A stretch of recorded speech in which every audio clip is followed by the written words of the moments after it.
Bienvenidos de regreso. Continuamos con lo programado en esta segunda semana de la innovación, creación de valor para la habitabilidad.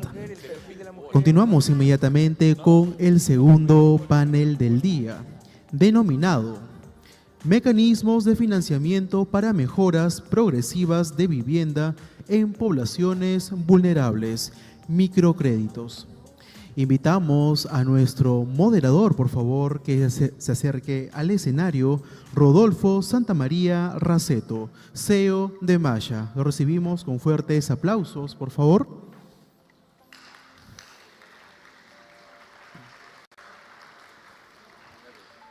Bienvenido, muchas gracias. Asimismo, invitamos también a nuestro bloque de panelistas. Por favor, recibamos a John Sarmiento Tupayachi, gerente de servicios financieros de la Federación Peruana de Cajas Municipales. Fuerte los aplausos para John Sarmiento. Bienvenido, muchas gracias. Invitamos, por favor, a Gema Estratico, directora regional de Hábitat para la Humanidad. Fuerte los aplausos, por favor, para Gema. Invitamos al escenario a César Jean Fabián Janampa, especialista sanitario en formulación de proyectos de la Dirección General de Programas y Proyectos en Construcción y Saneamiento del Ministerio de Vivienda. Asimismo, invitamos, por favor, a Sacha Chumpitas Martínez, especialista de la Dirección de Ordenamiento e Integración de Centros Poblados de la Dirección General de Políticas y Regulación en Vivienda y Urbanismo del Ministerio de Vivienda. Fuerte los aplausos para ella. Cedemos el uso de la palabra al moderador Rodolfo Santamaría Raceto. Adelante. Buenos días, muchas gracias por estar presentes. Muy conmovido en realidad por la sesión inicial, las palabras del ministro, la gran audiencia que está presente, la gran cantidad de jóvenes, lo cual anuncia un muy buen futuro por todo el interés de esta transversalidad. Esta mesa, este panel, estoy totalmente motivado, satisfecho, entusiasta de poder ser parte de esta mesa un ratito, aunque sea el día de hoy, ¿no? Pues agradezco al Ministerio, agradezco a Hábitat para la Humanidad por haber invitado a moderar este panel. Este panel tiene que ver con el financiamiento, ¿no? Entonces, antes de pasar a las preguntas, algunas premisas de algunos estudios, investigaciones, documentos que hemos podido ver a lo largo de varios años. En el Perú hay muchos peruanos viviendo mal, ¿no? Y las condiciones en las que viven son condiciones de pobreza. Viven en estera, cartón, plástico, sin pistas, sin veredas, sin agua, sin desagüe. Y es así como los asentamientos humanos del Perú son el business as usual de la producción de ciudad y de la producción de vivienda en el Perú. Pero no necesariamente todas las personas que viven en asentamientos humanos son de extrema pobreza. El número no va por ahí la cosa. Mucha gente vive mal y los números que se han estado lanzando hace algunos años y recientemente también es que esta vivienda, la población gasta muchísimo dinero en producirla, que se demora entre 15 y 25 años en tener la casa que necesita, que se demora 8, 10, 15 años en tener el agua en desagüe y después las pistas en la. Una de las limitantes que se identificó en su oportunidad es que las familias, este era el modelo que había adoptado, ya que no podía acceder al sistema formal, al sistema de financiamiento. Hay varias preguntas que deberían ser respondidas, debería haber muchísima investigación al respecto, más profunda, más fina, para poder tomar decisiones concretas y bien fundamentadas. Después de haber hecho esto acá, yo felicito a los panelistas el día de hoy por sentarse en esta mesa.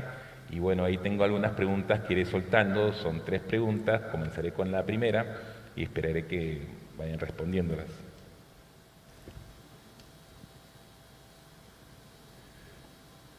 La primera pregunta es general y después pasaré por cada uno de ustedes. Es, ¿qué limitantes han identificado ustedes para el desarrollo del mercado de financiamiento en el segmento de autoconstrucción. Quizás comenzamos con Sacha, por favor. ¿Qué tal? Muchas gracias por la invitación. Las respuestas las vamos a dar también en el marco de los avances que tenemos de un piloto, una iniciativa que quisiera escalar más adelante en propuestas para la construcción progresiva de viviendas, esto por parte de la DGPRU, la Dirección General de Políticas y Regulación en Vivienda y Urbanismo.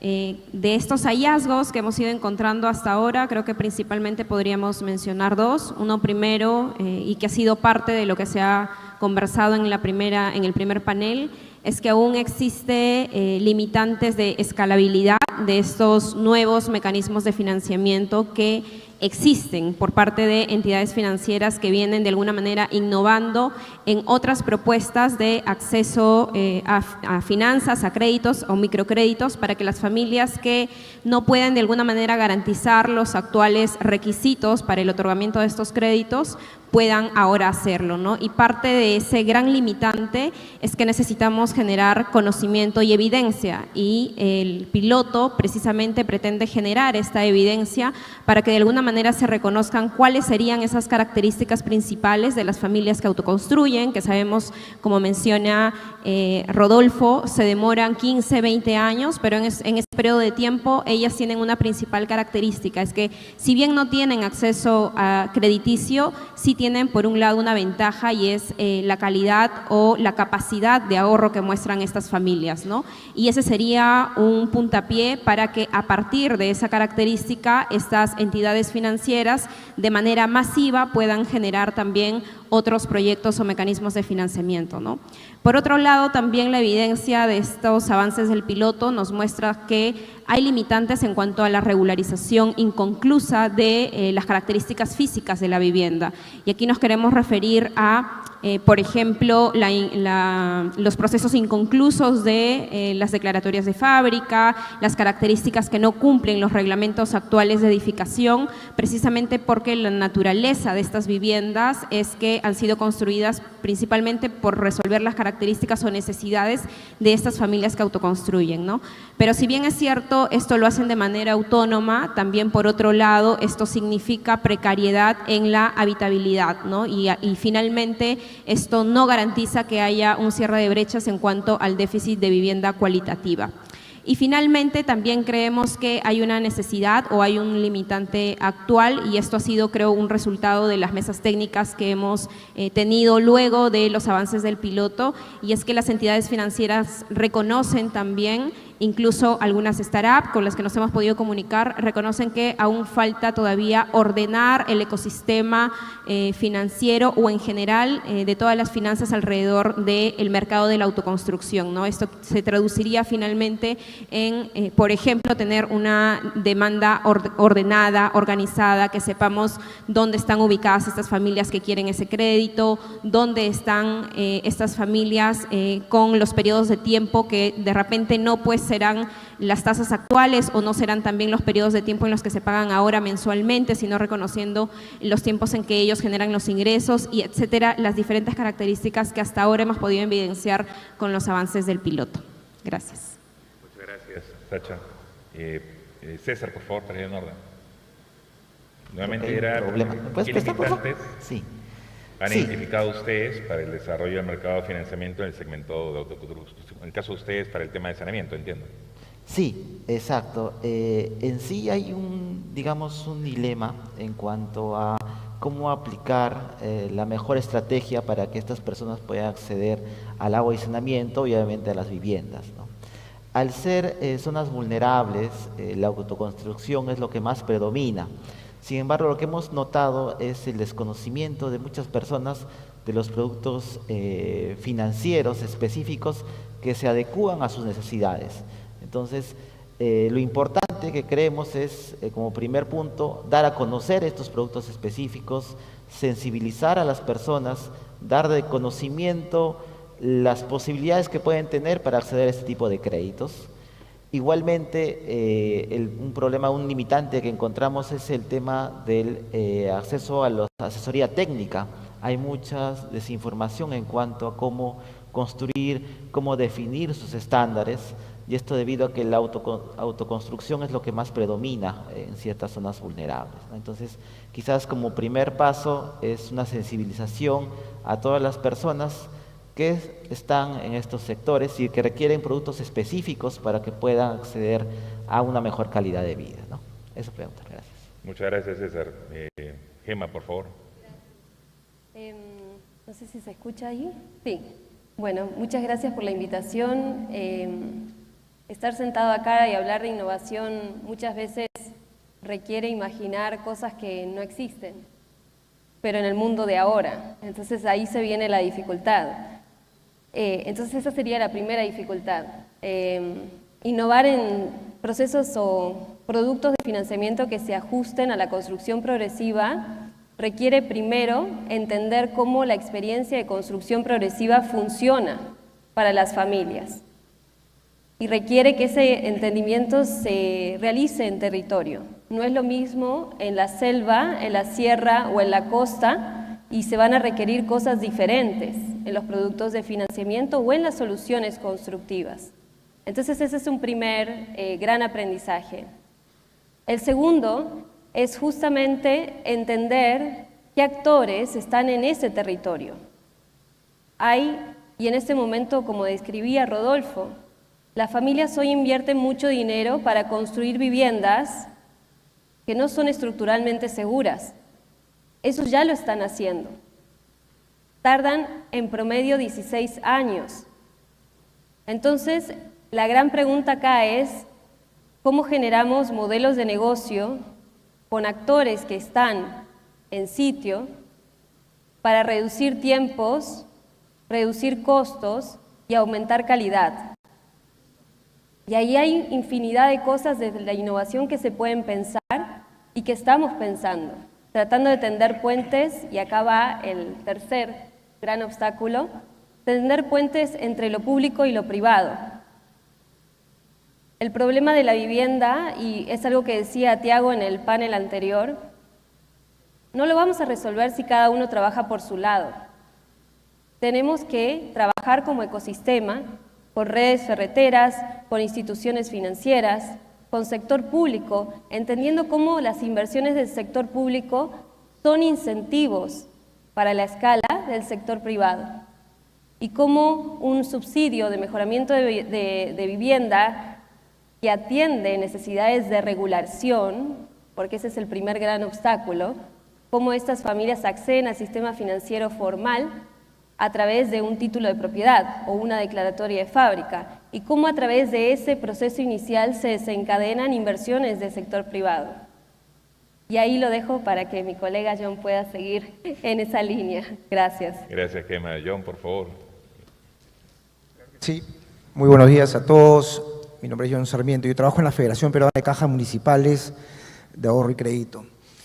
Para ponerlos en contexto, la Federación Peruana de Cajas Municipales agrupa a las 10 cajas municipales y detrás de ellas existen casi 11 millones de clientes. La atención a estos 11 millones de clientes se da a través de 1.100 agencias. La capilaridad del sistema de cajas municipales es muy importante a nivel nacional para cualquier iniciativa como esta, que a nosotros nos parece fortalece la visión que tienen las cajas de mejorar la calidad de vida de las personas. Las limitantes suelen estar justamente en la atención a ese mercado existente, porque nosotros lo vemos todos los días en nuestros clientes que incluso desarrollan una vivienda a la cual la denominan casa-negocio, porque en su casa incluso funciona el negocio. Y eso es bastante difícil de entender en un segmento microfinanciero en donde también el foco de las entidades está dirigido al emprendedor y al emprendimiento, más no a otro tipo de necesidades que sí son vitales, como el saneamiento y como la vivienda. Cuando vemos las estadísticas, ¿no?, de que una vivienda termina por construirse luego de 17 años, estamos hablando de que algo no está bien estructurado. Y la limitación radica en que, si miramos los créditos o los financiamientos hipotecarios, están también enfocados en personas formales.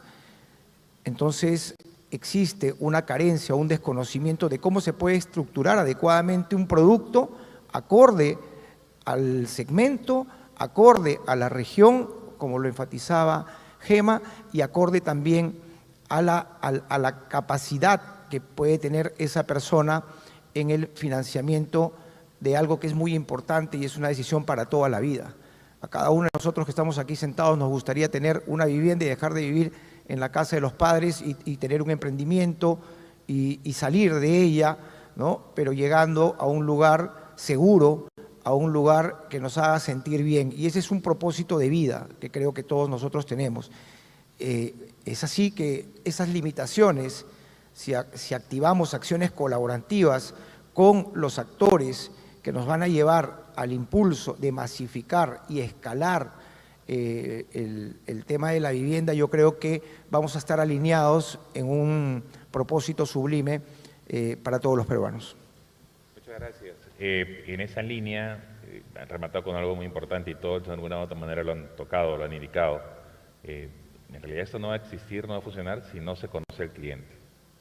Y en ese marco de conocerlo, son dos cosas muy importantes. En cualquier negocio en realidad, pero hablando del tema de la vivienda, ¿cuáles son sus necesidades? ¿Cuáles son sus necesidades? Y del otro lado, tratar de calzar cuáles son sus capacidades. Bien decía Gema también, en el marco, oye, no es lo mismo de la costa ni de la sierra de la selva.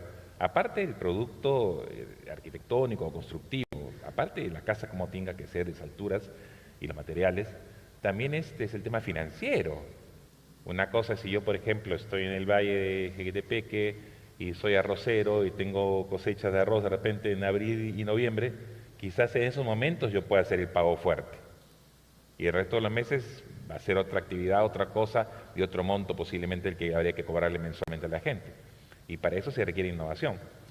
Al día de hoy ustedes más o menos, repetía hace un rato con otra persona en el panel, los grandes bancos en Perú cada vez tienen menos agencias, en las agencias cada vez hay menos personas, casi toda la actividad ya es digital en los celulares, y esta innovación, este cambio tecnológico de conocimiento del cliente, quizás sea una oportunidad. Quizás ahora sí pueda ser factible que sí conozcamos a Juan sin necesariamente tener la agencia de la financiera a una cuadra de la casa de Juan.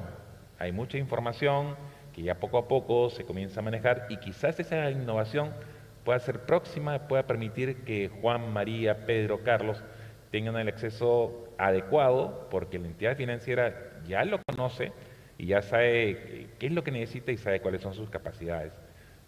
Haciendo esta pausa, mientras que vamos a la pregunta número 2, de los números que teníamos, de informes que ha publicado Habitat, de algunos reportes que ha publicado también GRADE y de algunas investigaciones o estudios que hemos hecho nosotros, nuevamente lo que se evidencia es que la población, de alguna u otra manera, viene financiando esa autoproducción.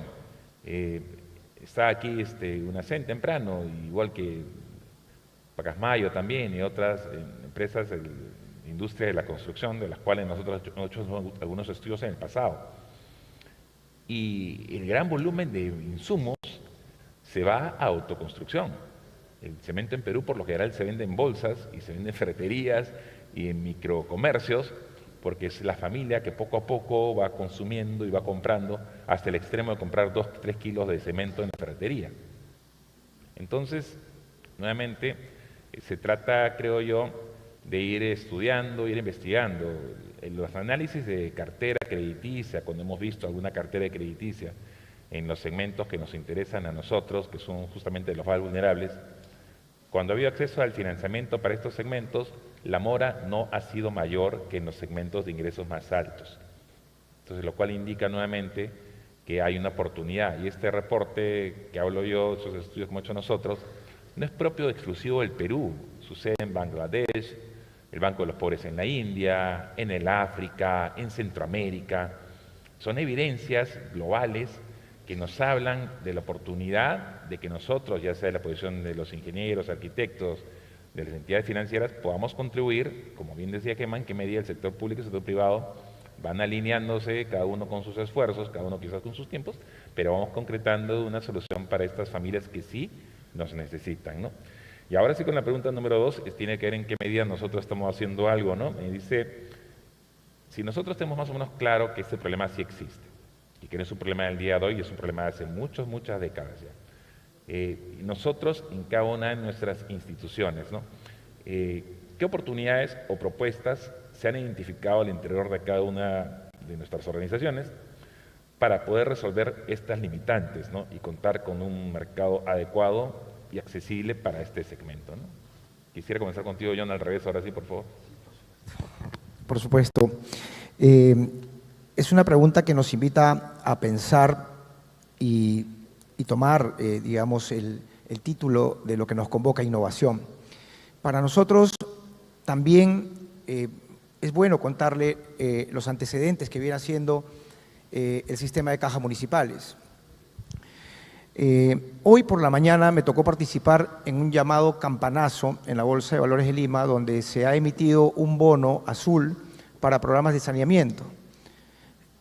Ya el gobierno se ha sumado a esta iniciativa tomando en cuenta lo que ya hicieron las cajas municipales desde el año 2017.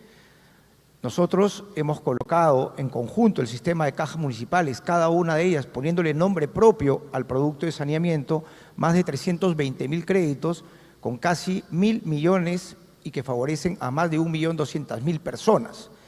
Y estos créditos de saneamiento nos llevan a la estadística que Rodolfo comentaba con respecto al hábito de pago, el pago puntual para este tipo de créditos.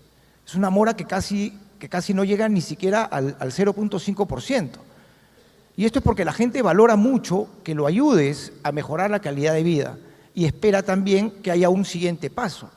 ¿Y el siguiente paso cuál es? Ya construí mi baño, ahora yo quiero hacer mi escalera o yo quiero hacer mi segundo piso, y esa mejora para vivienda no está enmarcado dentro del programa inicial, pero sí nos hace saber que existe un buen hábito de pago, una buena experiencia, ¿no?, del cliente en el manejo de este tipo de productos. ¿Por qué? Porque articula prácticamente en una acción colaborativa a todos los actores de ese llamado ecosistema de la construcción. Para nosotros es una oportunidad muy grande tener este espacio porque sobre todo nos junta con los actores reales de la economía de la construcción y de la visión para construir colaborativamente un producto financiero. Un producto financiero que el analista de créditos lo lleve como parte de su portafolio y también como parte de una meta mensual. Porque si dejamos que solamente nos enfoquemos en lo que habitualmente hacemos, vamos a dejar de lado ese mercado con una necesidad muy grande, que debemos verlo como una oportunidad. Entonces, para nosotros, estructurar este tipo de productos es un desafío. Yo creo que estos terminan siendo puntos de partida de mostrar en no menos de 6 meses resultados tangibles, porque prácticamente todo ya existe para articularlo. Es como querer preparar un buen ceviche. Tenemos un buen pescado, tenemos un buen limón, tenemos una buena cebolla, solamente hay que juntarlos, ¿no?, a través de una cocina, y esa cocina termina siendo la inclusión con visión de sostenibilidad. Gracias. Y ahora, bueno, la suerte de tener nuevamente a Gema, por la visión afortunadamente de Hábitat no solamente Perú, ¿no? O sea, hay bastantes países de la región y varios países del mundo donde esta situación ya se ha dado, donde Hábitat ya viene interviniendo, ¿no? Entonces, que nos cuentes Hábitat en esa línea, qué cosas sí se están preparando o qué cosas se están haciendo, ¿no? ¿Cómo hacemos el ceviche en Perú? Sí. Desde Hábitat para la Humanidad tenemos el rol facilitador del mercado. Nosotros no trabajamos directamente con las familias aquí en Perú, sino que trabajamos como un laboratorio de innovación. ¿Y eso qué es? Justamente intenta, y tenemos una metodología probada para diseñar productos de vivienda con financiamiento que involucren al ecosistema. En el caso del piloto que estamos llevando a cabo, y también están los colegas del Fondo Mi Vivienda, para poder relanzar el bono de mejoramiento de vivienda, se pueden diseñar en 1 mes y medio paquetes de mejoramiento no estructurales, mejoramientos menores no estructurales, que van desde $300 hasta $3.000 de tickets, y que justamente es cómo tendemos puente entre la inversión pública y la inversión privada en estos procesos, cómo en cada geografía, y eso en mes y medio, se hace un mapeo de actores de la oferta para hablar con ferreterías, con maestros de obra, con empresas constructoras. Las empresas constructoras que trabajan con Fondo Mi Vivienda tienen una capacidad productiva y hay muchas que pudieran tener márgenes en sus negocios para atender a las familias con planos, con productos de calidad, con paquetes de mejoramiento que se pueden comprar en ferreterías locales. Todo un ecosistema que hoy activa economía desde el punto de vista de las familias están tomando muchas decisiones con muy poca información para construir sus viviendas. Necesitan ese asesoramiento técnico. Construir una vivienda requiere precisión matemática. Los materiales sobran. Las señoras y los señores que están construyendo sus viviendas no saben de construcción y no tienen por qué saberlo. Entonces, ese es el problema. Hoy las familias están invirtiendo mal su dinero para construir viviendas que no son estructuralmente seguras. Entonces, la gran pregunta es otra vez la misma. ¿Cuál es la visión para acortar tiempos, disminuir costos y aumentar calidad para construir vivienda en el Perú? Y bueno, ahora, para César otra vez, las oportunidades o propuestas en los proyectos que vienen trabajando, ¿no? Para tratar de resolver esta limitante respecto a este tipo de proyectos. Claro, sí, efectivamente se ha identificado muchos problemas en cuanto a las viviendas, las cuales en algunos casos están en zonas topográficas que son de difícil acceso para los servicios de agua y saneamiento. Entonces, ya de saque, las personas que, digamos, quieren tener una vivienda, eligen el lugar mucho más alejado posible, lo que genera o lo que imposibilita llevar el servicio de agua y saneamiento a sus casas. Entonces, como quizás idea innovadora es plantear una plataforma digital donde se pueda capacitar a las personas cuál es la ubicación adecuada para establecer su vivienda y de saque de no funcionar o de no contar con el servicio, al menos solo cuáles son las condiciones que debería tener para no quedarse sin servicio, ¿no? Entonces, una idea principal sería establecer una plataforma digital que entienda y que pueda enseñar a las personas sobre el asesoramiento técnico, el asesoramiento financiero.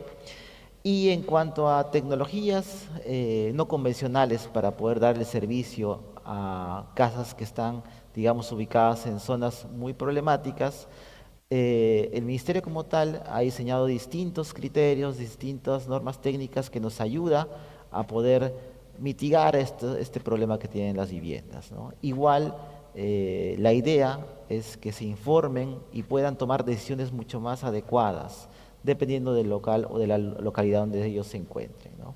Y finalmente puedo decir que a medida que las personas van conociendo del tema, van sabiendo de cómo construir sus viviendas, saben cuáles son los problemas de agua y saneamiento, ya esto lo comparten con sus vecinos, lo comparten en sociedad con la familia, y esto es una cadena virtuosa que de alguna u otra manera va a generar un mayor conocimiento en todas las personas. Pero es por eso que es importante dar conocimiento para poder mitigar este tipo de problemas, ¿no? Eso, gracias. Gracias. Sacha, ahora sí contigo, por favor. En función a lo que mencionabas, Rodolfo, de este mercado que representa el 4.1% del PBI, que es lo que significa la autoconstrucción, nosotros en el avance de este piloto hemos reconocido, creo, 3 oportunidades. Una primera está ligada a lo que menciona Gema, esta necesidad de actualizar de alguna manera o de proponer mejoras a nivel de el paquete ya de bonos que maneja el propio Ministerio de Vivienda a través de su brazo financiero, que es el Fondo Mi Vivienda, y en esa experiencia es que surge también este relanzamiento, intención de el bono de mejoramiento junto con Hábitat para la Humanidad. Como segundo paquete de oportunidad, nosotros hemos identificado también que hay una necesidad de homogenizar conocimiento, ¿no? Por un lado, hemos repetido que se requiere de asistencia técnica para la construcción de estas viviendas progresivas y creemos que sí hay una articulación del mercado actual, por ejemplo, de los proveedores de materiales, que ya vienen de alguna manera brindando esta asistencia técnica, pero de manera aislada todavía. Nosotros creemos, como evidencia de este piloto, que hay una necesidad de homogenizar ese conocimiento y por qué no tener una estandarización de esa asistencia técnica que se brinde y que esté ligada también de alguna manera a que se garantice la calidad estructural de estas viviendas, ¿no? Y ese es un puntapié para una tercera oportunidad que también hemos evidenciado en el piloto, y es que sí creemos que el mercado de la autoconstrucción también está muy ligado a los procesos municipales, ¿no? ¿Cuál es la responsabilidad del actor y del gobierno municipal en este caso en no solo generar evidencia, sino también acercarse a la familia, que finalmente es a quienes acuden para tener las licencias de construcción, poder de alguna manera sanear los procesos inconclusos de regularización de estas edificaciones, etcétera, ¿no? Entonces, creo que cada una de esas tres oportunidades están ligadas a los principales actores que estamos reconociendo en estos avances del piloto, ¿no? Maestros de obra, gobiernos locales, entidades financieras y un Estado que creo que es evidencia a la actualidad de hoy, y por lo que estamos mencionando, está proponiendo soluciones en relación al mejoramiento y también a la construcción de viviendas progresivas. Gracias. Y quédate, Sacha, contigo para cerrar también al revés. Entonces, y lo tercero era, más o menos ya todos han ido adelantando, ¿no? Parte del problema y parte de las limitantes, ¿no? Porque, claro, si la segunda tenía que ver con qué proyecto, iniciativa propia al interior de las organizaciones han venido tratando de resolver los problemas de acceso a financiamiento. La última trataba de identificar o obtener alguna información dura que pueda decir, miren, de estos proyectos que yo vengo implementando, de esta gestión que yo vengo haciendo, donde me choco, donde no puedo avanzar, o no puedo escalar, o no puedo ir al siguiente paso, es porque me faltan profesionales que conozcan, no tengo recursos, no tengo dinero, mira, ¿sabes qué? Estoy hasta acá de tiempo y no tengo un espacio para dedicarle a desarrollar este producto, este servicio.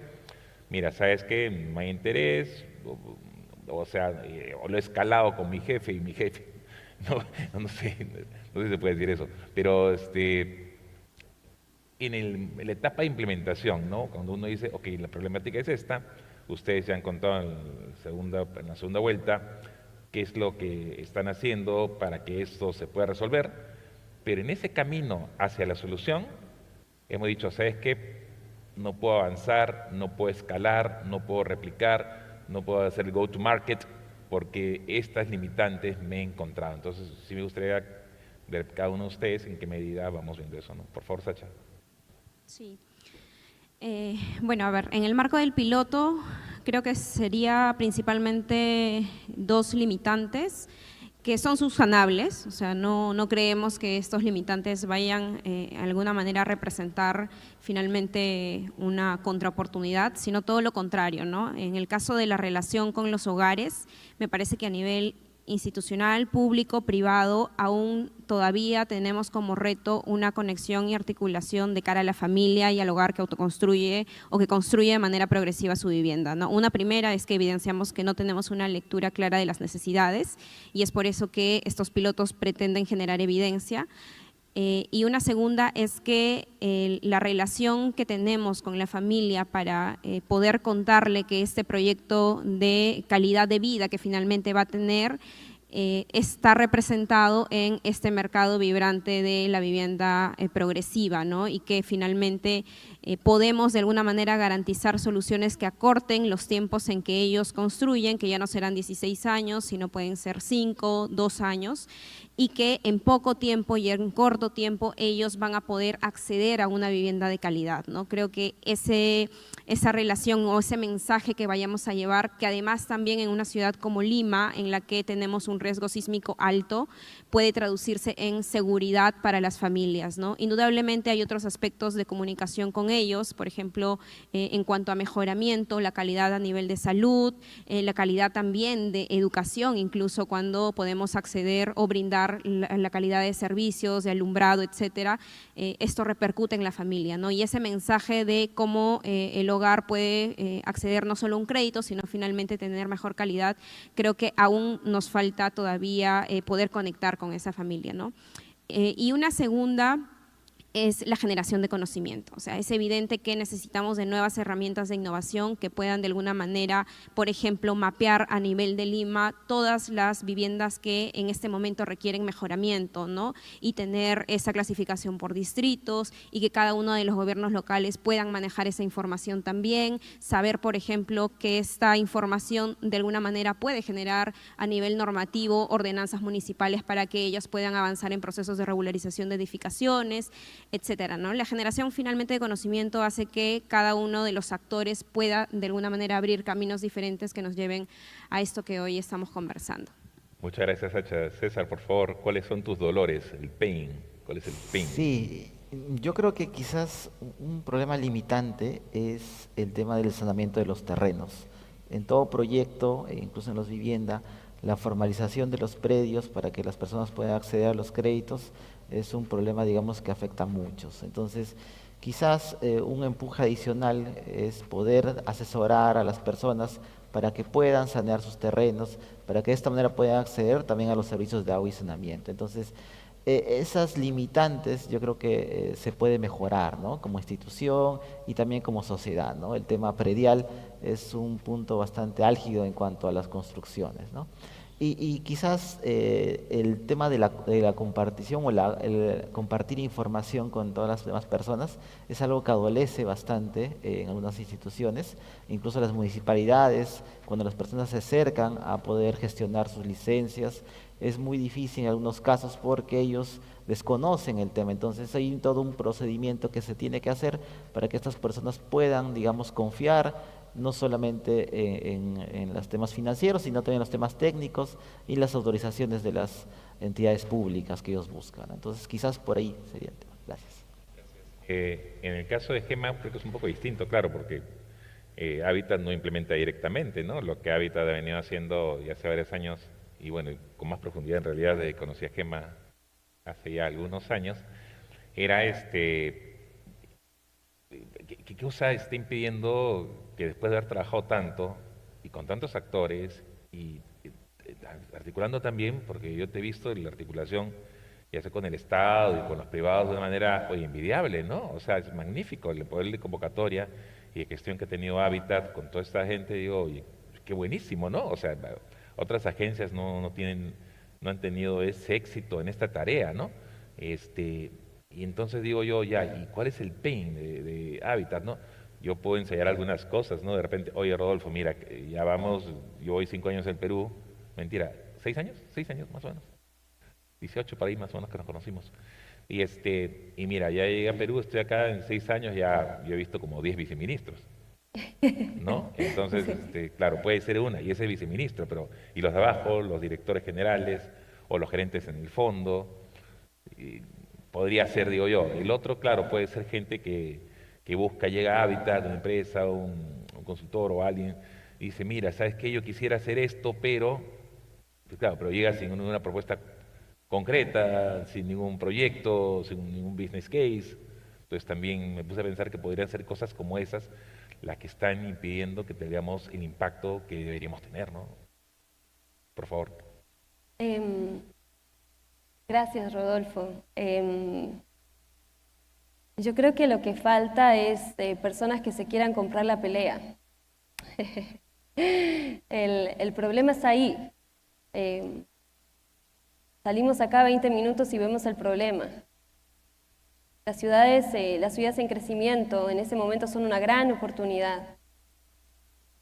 Tenemos empresas constructoras que necesitan saber dónde están sus márgenes, que necesitan generar empleo.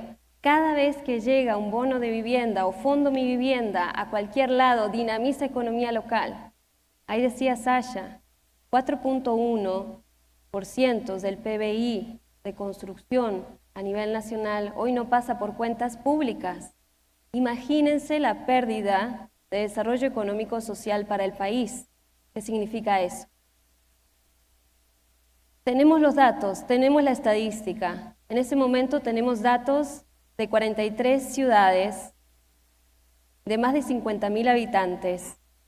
Y entendemos hoy cuánto moviliza el sector construcción y entendemos hoy cómo las familias experimentan esta construcción que la construyen con sus propios fondos. Su estrategia principal es el ahorro y lo hacen en 16 años. ¿Por qué las instituciones financieras no proponen productos que van a sitio y prueban rápido? Porque eso no hay que probar esos son proyectos. Innovar implica hacer cosas rápido que después van a escala. Y eso puede ir rápidamente, por eso es innovación. Se necesita metodologías ágiles, que eso es un poco el aporte de hábitat al ecosistema.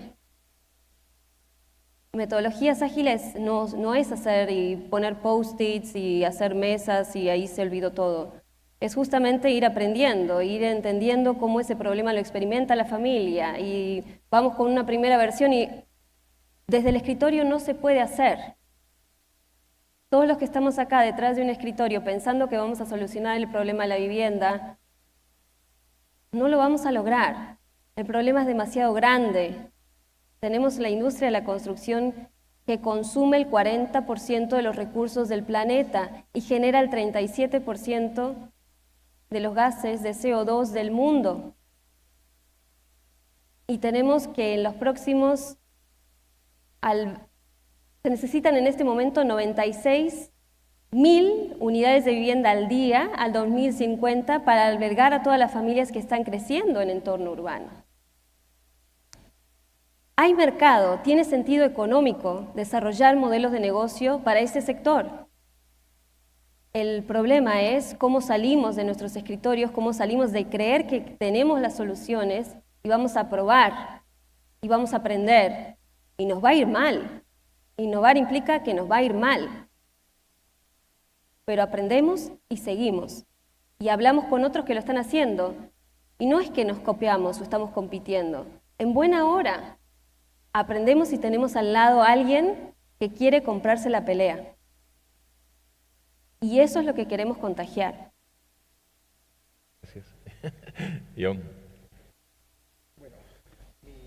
Mi presencia aquí responde a sumarme a ese espíritu de comprarse el pleito y hablo en representación del sistema de cajas municipales. Cuando cada uno de nosotros se pone a pensar dónde vivió desde que nació, ¿dónde vivió usted desde que nació? Yo, por ejemplo, mis padres se casaron cuando eran muy jóvenes. Mi madre tenía 18 años y mi papá 19. Vivieron en un cuarto del cual tuvieron que salir porque formaba parte de una casa embrujada. Y terminaron invadiendo un terreno en el Callao, en una zona muy peligrosa, en la que nos tocó vivir los 10 primeros años de mi vida. Y cada uno construía ahí a su manera. El vecino de al lado en madera y el vecino de al lado en esteras. Y parecía como el cuento de los 3 chanchitos, porque mi papá y mi mamá tuvieron la oportunidad de construir su casa de cemento. Y mi casa era la única que tenía vereda, y comenzaba la vereda en mi casa y terminaba en mi casa. Y era interesante porque venían a jugar a la puerta de mi casa otras personas, porque todo lo demás era una barriada. Y lo recuerdo porque en ese año nos tocó mudarnos por primera vez a una casa donde encontramos que ya estaba todo hecho. Una casa en el distrito de La Perla, frente al Ministerio de Marina, donde todas las casas eran igualitas porque eran para los marinos. Nosotros llegamos 6 personas, mi papá, mi mamá y mis hermanos, yo el tercero de 4 y mi hermana. Y que cuando empezamos a crecer, cada uno quería su cuarto, cada uno quería su espacio. Y lo que decidió mi mamá en ese año, que fue más o menos el año 92, cuando yo casi salía del colegio y entraba a las vacaciones antes de postular a la universidad, fue construir un cuarto para cada uno. Y cuando vino el maestro de obra, porque siempre hay un maestro de obra de la cuadra, y dijo cuánto iba a cobrar, a mi mamá le pareció muy caro. Y lo que dijo el maestro de obra, Juan, es que necesita un ayudante. Y fue así que me ofrecí como ayudante de construcción. Y construí con ese albañil los 3 cuartos adicionales, incluido el mío. Y la historia dice que hasta ahora los cuartos no se han caído. Y yo ya no vivo ahí, esa era la casa de mi mamá. Me tocó mudarme, cuando me casé a los 26 años, a la casa de la mamá de mi esposa. Y viví ahí durante 4 años hasta que yo me quedé en la mente una frase que decía, el casado casa quiere, y yo quería. Y eso me llevó a mi crédito hipotecario y la historia de la vivienda por fin terminó. Cuando nosotros nos ponemos a pensar cuántas personas viven en nuestra casa, es una realidad que a veces no administramos. Entonces, la necesidad y la oportunidad no está lejos. Está en nosotros, está en las personas que viven con nosotros, está en las personas que pueden trabajar con nosotros. Entonces yo creo que va más allá de una necesidad y de una oportunidad para convertirse en una responsabilidad y en una obligación de las personas que en este momento lideramos las instituciones que son capaces de comerse el pleito. Gracias. Gracias, y magnífico, porque el remate es ¿no? Hay cosas que ustedes escuchan de sus padres, quizás, ¿no? Una cosa muy antigua, querer es poder. La primera vez que me tocó ir a estudiar a Europa, pude ir a Alemania, pude estudiar en Suecia, y si ustedes han visto esta serie de vikingos, entonces se ve que Escandinavia es un sitio muy, muy, muy pobre, y los vikingos justamente salían de Escandinavia porque era un sitio muy pobre, muy pobre, muy pobre, y trataban de irse al oeste, ¿no? Inglaterra, Francia, porque decían, hoy este verano, ¿a quién vamos a saquear? A nuestros vecinos no, porque son igual de pobres que nosotros. Entonces no había nada acá. Este país tiene todo, por ejemplo, ¿no? Este país tiene todo. Y varias de las cosas que están pendientes de hacer tienen que ver con las actitudes. Que dice Gemma, oye, ¿y quién se va a comprar el pleito? ¿Y quién es aquella persona que va a decidir arriesgar y fracasar y ser pública y que digan A o B o C y después caerse, volverse a parar? El de caerse, volverse a parar es algo que nosotros tenemos que aprender, que bueno, los que somos un poquito mayores, que pintamos un poquito más de canas, ya hemos hecho varias veces, caer y volver a pararnos, ¿no? La historia, nuevamente, cuenta John, es una historia de querer, es una historia de actitud. Son las actitudes las que al final de cuentas nos permitirán pues salir de su desarrollo y pasar de un PIB per cápita de $7.000 al año, quizás un PIB per cápita como los escandinavos de $70.000 al año, y tener las ciudades, las viviendas y los servicios que necesitamos. Este país creo que es muy posible. Yo muy contento por la paciencia que han tenido los panelistas de compartir conmigo esta mesa. Los felicito a cada uno de ustedes, me llevo varias lecciones el día de hoy y salgo con más optimismo después de haberlos escuchado. Muchas gracias a ustedes por